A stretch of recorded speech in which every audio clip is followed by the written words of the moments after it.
नमस्कार।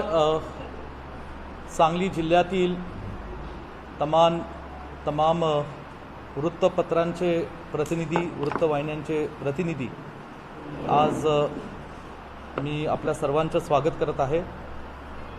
सांगली जिल्ह्याच्या काँग्रेस पक्षाच्या आम्ही काही नेत्यांनी कार्यकर्त्यांच्या आणि लोकांच्या भावनेखातर आज ही पत्रकार परिषद आम्ही घेत आहोत। माझ्यासोबत या पत्रकार परिषदेमध्ये महाराष्ट्र प्रदेश काँग्रेस कमिटीचे सन्मान्य उपाध्यक्ष आणि जिल्हा काँग्रेस कमिटीचे नेते सन्मान्य विशालदादा पाटील, जत विधानसभा मतदारसंघाचे लोकप्रिय आमदार आणि जिल्हा काँग्रेस कमिटीचे अध्यक्ष सन्मान्य विक्रमजी सावंत, या ठिकाणी उपस्थित असणारे सांगली शहर काँग्रेस कमिटीचे अध्यक्ष श्री पृथ्वीराज पाटील, सांगली शहराच्या नेत्या आणि स्वर्गीय मदन भाऊंच्या पत्नी आदरणीय जयश्री वहिनी, इथे उपस्थित असणारे महेंद्र अप्पा, डॉक्टर जितेश कदम आणि उपस्थित सर्व पत्रकार बंधू भगिनींनो,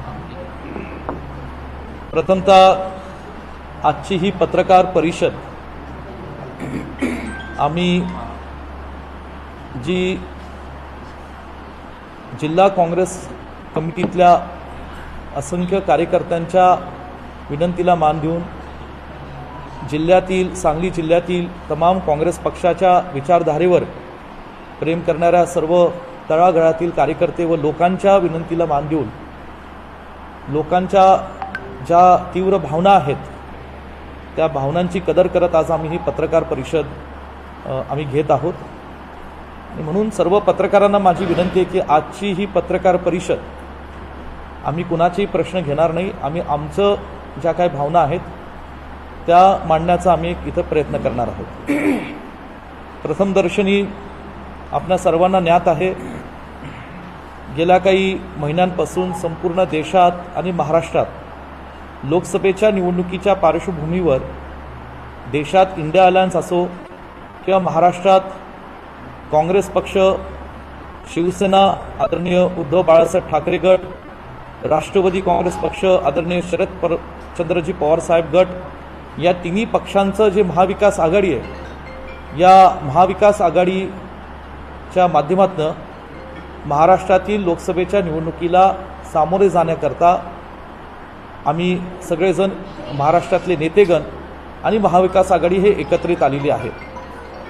या परिस्थितीमध्ये गेल्या काही महिन्यांपासून देशातील सत्ताधारी पक्षाला, जातीयवादी भाजप सरकारला, ज्यांनी सत्तेत असल्यापासून असंख्य चुकीच्या गोष्टी केलेल्या आहेत, महागाई वाढवलेली आहे, महिलांवर अत्याचार वाढलेले आहे, गुन्हेगारी वाढलेली आहे, कायदा सुव्यवस्थेचे प्रश्न झालेले आहेत, बेरोजगारीमुळे तरुण पिढी त्रासवलेली आहे, या सगळ्या प्रश्नांना वाचा फोडण्याकरता जे महाविकास आघाडीने एकत्रितपणे आणि इंडिया अलायन्सने एकत्रितपणे निवडणुकीला सामोरे जाण्याचा निर्णय घेतला, त्या पार्श्वभूमीवर गेल्या काही महिन्यांपासून काँग्रेस, शिवसेना आणि राष्ट्रवादी काँग्रेस पक्ष या तिन्ही पक्षांच्या जागा वाटपाबाबतीत चर्चा गेल्या 3 महिन्यापासून चालू होत्या।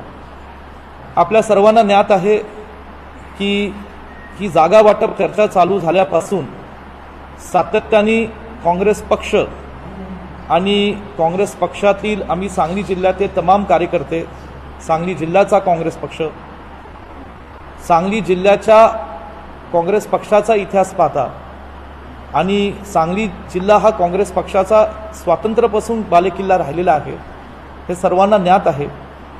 अशा परिस्थितीत ही जागा काँग्रेस पक्षाला मिळावी यासाठी आम्ही सर्व आमदार असो, आम्ही या ठिकाणी जिल्ह्यातील काँग्रेस पक्षाचे पदाधिकारी असो, जिल्ह्यातील तमाम कार्यकर्ते असो, आम्ही सगळेजण सांगली जिल्ह्यातील तमाम लोकांच्या भावना या आम्ही राज्यातील आमच्या पक्षश्रेष्ठीपर्यंत आणि दिल्लीतील काँग्रेस पक्षाच्या पक्षश्रेष्ठीपर्यंत पोहोचण्याचा आम्ही मनापासून प्रयत्न केलेला आहे। ज्या ज्या बैठका आमच्या मुंबईत राज्यातील पक्षनेत्यांसोबत झाल्या, त्या बैठकांमध्ये आदरणीय नाना पटोले साहेब, राज्याचे काँग्रेस पक्षाचे प्रांताध्यक्ष, आदरणीय बाळासाहेब थोरात, विधिमंडळाचे आमचे नेते काँग्रेस पक्षाचे, आदरणीय पृथ्वीराज चव्हाण साहेब आणि इतर काही नेते मंडळी ही राज्यातील ज्येष्ठ मंडळी उपस्थित होते.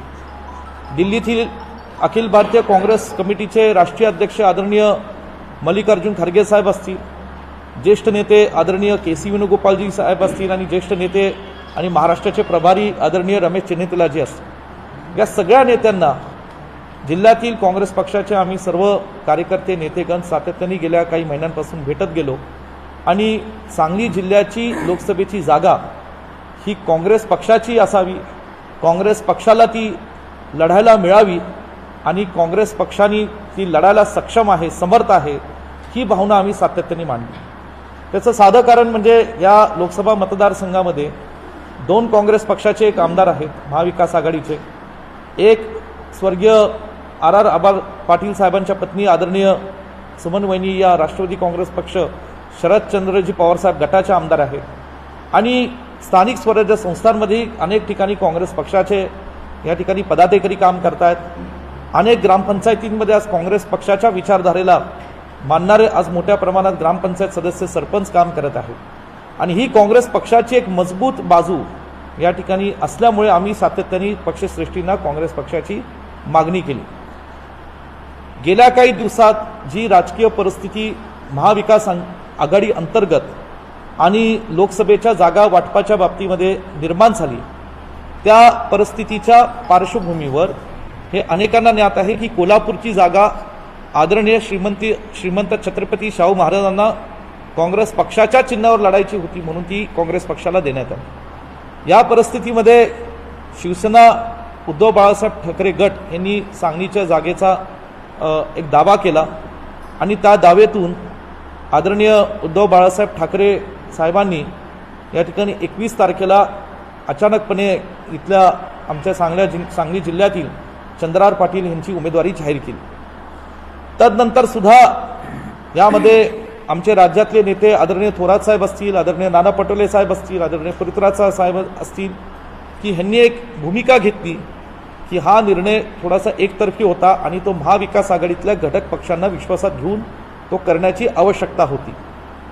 आदरणीय उद्धव बाळासाहेब ठाकरे साहेबांबाबतीत आम्हाला व्यक्तिशः आणि काँग्रेस पक्षाला आम्हाला आदर आहे. ज्या परिस्थितीतनं आज ते महाराष्ट्रात संघर्षाच्या परिस्थितीतनं राजकारण करतात ह्या बाबतीतही आम्हाला आदर आहे. पण सांगलीचा जो काही राजकीय इतिहास आहे, सांगलीच्या जनतेची आणि काँग्रेस पक्षाच्या कार्यकर्त्यांची जी भावना आहे ती समजून घेऊन जर महाविकास आघाडीने एकत्रित निर्णय घेतला असता तर निश्चितपणे जे काही गेल्या 15 दिवस एक परिस्थिती निर्माण झाली होती ती कदाचित परिस्थिती निर्माण झाली नसती. हे बोलता आम्ही गेले 15-20 दिवस सुद्धा सातत्याने काँग्रेस पक्ष श्रेष्ठींकडे आणि महाविकास आघाडीच्या नेत्यांकडे आम्ही विनंती केली, मागणी केली या ठिकाणी आज की काँग्रेस पक्षाला ही जागा मिळावी. काल महाविकास आघाडीच्या पत्रकार परिषदेमध्ये ज्या महाराष्ट्रातल्या 48 जागा आहेत त्याचं जागा वाटप जाहीर करण्यात आलं आणि बहुतांशी ठिकाणी मला वाटतं जवळजवळ सर्वच ठिकाणी उमेदवार ही जाहीर करण्यात आले. आज ही जिल्ह्यातील काँग्रेस पक्षाचा एक कार्यकर्ता आणि आमदार ह्या नात्याने माझी नम्र विनंती राहील महाविकास आघाडीच्या आमच्या सर्व नेत्यांना की सांगली जिल्ह्याची राजकीय वस्तुस्थिती आणि परिस्थिती, सत्य परिस्थिती काय आहे ह्याच्या पुन्हा एकदा त्यांनी या ठिकाणी पारख करावी, पुन्हा एकदा त्याची माहिती घ्यावी आणि माहिती घेऊन जर ह्या निर्णयाबाबतीत काही फेरविचार करता येत असेल तर फेरविचार त्यांनी करावा ही माझी नम्रपणे महाविकास आघाडीतल्या सर्व नेत्यांना ही नम्रपणे विनंती माझी राहणार आहे. ह्याच्या व्यतिरिक्त ही माझी व्यक्तिगत नाही, ही तर सांगली जिल्ह्यातील आमच्या सर्व काँग्रेस पक्षाच्या कार्यकर्त्यांची ही ती भावना असणार आहे. ह्याच्या व्यतिरिक्त आज एकंदरीत राज्यात देशात जी काय परिस्थिती आहे ह्याच्यात कुणालाही दुमत असता कामा नये, कुणालाही शंका असता कामा नये की आज महाविकास आघाडी म्हणून जे काही सत्ताधारी पक्षाच्या विरोधात जी काही लढाई चालू आहे त्या लढाईत आम्ही महाविकास आघाडीच्या सोबत आहोत. परंतु काँग्रेस पक्षाची ही जागा येणाऱ्या काही दिवसात सुद्धा जर त्याच्या बाबतीत काही भूमिका महाविकास आघाडीला गांभीर्याने विचार करून काही घेता आला तर निश्चितपणे आम्ही आमच्या भावना समजून घ्यावा. कालच ही बातमी आम्हाला कळाली, अनेकांना काहीतरी प्रतिक्रिया मिळेल अशी अपेक्षा होती. मला साधं उदाहरण आपल्या सर्व जनतेला आणि पत्रकार बंधूंना द्यायचं आहे की एखादी चुकीची बातमी किंवा एखादी वाईट बातमी कानावर पडली किंवा एखादी दुःखद घटना आपल्या जीवनात जेव्हा घडती एखादा शालेय जीवनामध्ये विद्यार्थी नापास झालेला असो किंवा काही दुर्दैवी कुटुंबातली घटना असो, तर ती पचनी पडायला थोडासा वेळ लागतो. आणि काल ही बातमी जेव्हा सांगली जिल्ह्यात आणि आम्हा सर्व काँग्रेस पक्षाच्या नेत्यांना कार्यकर्त्यांना कळली कानावर आली, तर ती काही सहजासहजी आम्हाला पचनी पडली नाही. आणि म्हणून येणाऱ्या दिवसांमध्ये आम्ही काँग्रेस पक्षाच्या सर्व घटक कार्यकर्त्यांची चर्चा करणार आहोत, त्यांच्या भावना जाणून घेणार आहोत. आम्ही एकमेकांना धीर देऊन एकमेकांची समजूत काढण्याचा प्रयत्न करणार आहोत आणि ह्यातनं एक सकारात्मक असा मार्ग कसा निघेल ह्यासाठी आजही या क्षणाला आणि येणाऱ्या काळात आम्ही काँग्रेस पक्षाचे कार्यकर्ते म्हणून आशा धरून आम्ही प्रयत्न करणार आहोत. आणि याच्यासाठी महाविकास आघाडीने ह्या बाबतीतला एक पुनर्विचार करावा आणि जो काही वस्तुस्थिती आहे सांगली जिल्ह्यातली ही समजून घेऊन याच्या बाबतीत आजही काँग्रेस पक्षाला ती जागे देण्याबाबतीत काहीतरी निर्णय करा अशी आमची एक नम्र विनंती राहणार आहे. तरीसुद्धा येणाऱ्या काळात आम्ही कार्यकर्त्यांशी चर्चा करू आणि त्याच्या बाबतीतली कार्यकर्त्यांच्या भावना समजून घेऊ. एवढंच मला या ठिकाणी आज सांगायचं आहे. धन्यवाद. ठीक आहे. अर्ज माघार घेण्यापर्यंतचा अल्टिमेटम असेल का? नाही, मी आता सुरुवातीला सांगितलं, आज संपूर्ण सांगली जिल्ह्यामध्ये एक लोकांची आशा आहे की आज नेमकं काँग्रेस पक्षाच्या आम्हा नेत्यांची भूमिका काय, आणि आमची भूमिका एवढीच आहे की येणाऱ्या दिवसांमध्ये विशाल पाटील व्यक्तिगत स्तरावर कार्यकर्त्यांना भेटतील. जे कोण कार्यकर्ते, मला, विक्रम सावंत, आम्ही सगळे वेगवेगळ्या सांगली जिल्ह्यातल्या विधानसभा मतदारसंघातले काम करणारे कार्यकर्ते आहोत. वेगवेगळ्या विधानसभा मतदारसंघाचे आम्ही लोकप्रतिनिधी आहोत. म्हणून कार्यकर्त्यांचा एक ओढा आहे आमच्याकडे. त्यांच्या मनातल्या भावना किंवा त्यांचं दुःख हलकं, जे काय त्यांच्या भावना आहेत हलकं करणं आणि त्यांना ऐकून घेणं ही आमची नैतिक जबाबदारी आहे. ती नैतिक जबाबदारी येणाऱ्या दिवसात आम्हाला पार पाडू द्या आणि येणाऱ्या काळात जो काही निर्णय असेल तो काँग्रेस पक्षाच्या आमच्या वरिष्ठांशी आमच्या भावना आणि जनतेच्या भावना मांडून आम्ही निश्चितपणे येणाऱ्या काळात महाविकास आघाडीच्या बाबतीत चांगलं सकारात्मक निर्णय घेऊ. ठीक आहे. धन्यवाद. नाही, मावळमध्ये काँग्रेसने थांबवला संजोग वापराचा प्रचार, तर पुण्यात काँग्रेसने प्रचार करू नका असं सांगितलं. पुण्यात काँग्रेसचा काँग्रेस पुण्यात आणि काँग्रेस नाही, मला ह्याची माहिती नाही, मला त्याची काही कल्पना नाही. ह्याच्या बाबतीमध्ये मी तुम्हाला सांगितलं की अल्टिमेट गोल हा सत्ताधारी पक्षातील जे भाजप सरकार आहे, आज त्यांची जे चुकीचा कारभार केला आहे तो जनतेसमोर मांडून आज त्यांना हद्दपार करायचं आहे. महाविकास आघाडी एकत्र आलेली आहे. आमचा अल्टिमेट गोल काय एकत्रित येण्याचा हा जनतेला माहिती आहे, कार्यकर्त्यांना, तिन्ही पक्षाच्या कार्यकर्त्यांना माहिती आहे.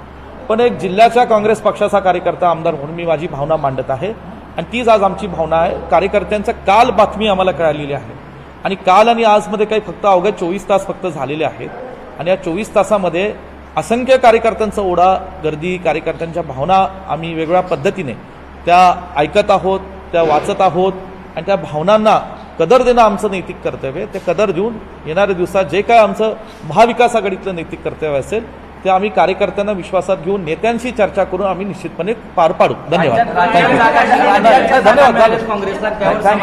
थँक्यू. थँक्यू. धन्यवाद.